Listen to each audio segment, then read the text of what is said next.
Welcome to The Explainer. Today, we're diving into a really powerful book by a secret barrister, someone right on the front lines of the UK justice system. They're pulling back the curtain to show us what's really going on in our courts. And let me tell you, it is absolutely nothing like what you see on TV. You know the image, right? Lady Justice wearing a blindfold so she can be impartial. But right from the start, the author asks us this really chilling question. What if that blindfold isn't just about fairness? What if the system is also deaf to the pleas of the innocent, and is actually, at its very core, just completely broken?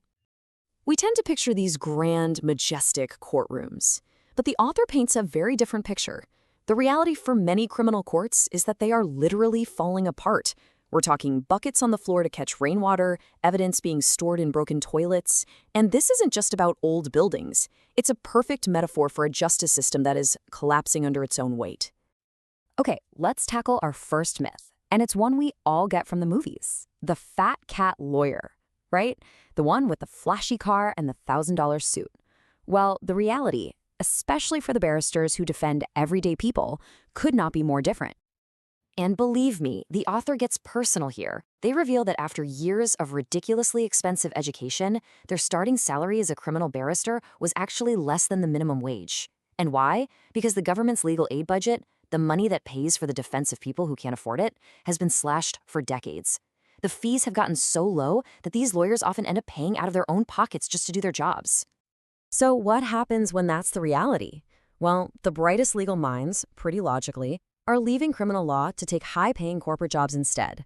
This means the number of experienced, passionate lawyers who are there to defend people like you and me is shrinking fast. I mean, how can justice possibly win when its own warriors are exhausted, demoralized, and flat out broke? All right, on to the second myth, and this is a big one. It's something we all want to believe, that justice is decided based on the facts and the law, period.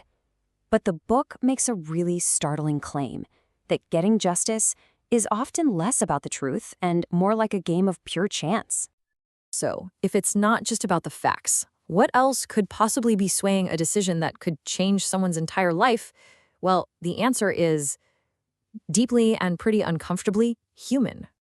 That's right. Your fate could literally depend on which judge you happen to get on that particular day, or whether you have enough money to hire a top-tier lawyer, or if the other side simply has more resources than you. And unbelievably, it can even come down to simple biology. The whole process is just so much more fragile than any of us think. And get this, there's a study in the book that is just, wow. It found that judges were statistically way more likely to give out harsher sentences right before they took their lunch break. But after they'd eaten, their decisions became way more lenient. Think about that.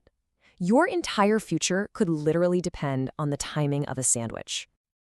And this leads us to what might be one of the most powerful and damning arguments in the entire book. Even if you are 100% innocent, the journey through the criminal justice system is a punishment in itself. It's almost designed to grind you down long before anyone ever reaches a verdict. Let me give you an example from the book that just really hits home. A small shopkeeper was falsely accused of a crime. The case dragged on for 3 years. In the end, the court found him innocent. So he won, right? But he'd already lost everything. His shop was gone, sold to pay the legal fees. His savings were wiped out. His reputation in his own community was destroyed. The system said he was innocent, but it had already handed him a life sentence.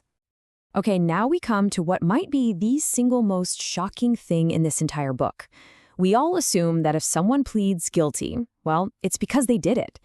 But the terrifying reality is that every single year, thousands of innocent people confess to crimes they did not commit. I want you to just imagine this for a second. You are innocent, but you've already been locked in a cell for 6 months waiting for a trial date. Then the prosecutor comes to you with a deal.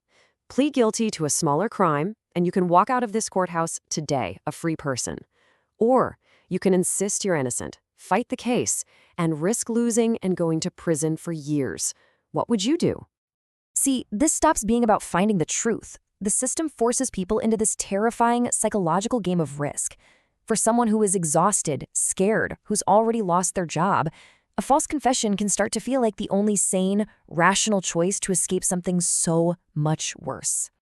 So after hearing all of this, after seeing all of these deep cracks in the foundation of justice, it's pretty easy to feel hopeless.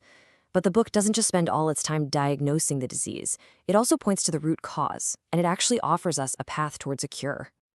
So what's the real villain here? What's causing all this decay? Well, it isn't one bad judge or some crooked lawyer. The true culprit is something you can't even see. Decades and decades of relentless government budget cuts. This is the silent weapon that has been slowly suffocating the system, starving it of the resources it desperately needs just to function. So, what can we actually do about it? Well, the book argues that the power to fix this is actually with us, with the public. It all starts with awareness, just understanding that the system is broken and talking about it. The next step is demand, making justice a real political priority and telling our leaders to fund it properly.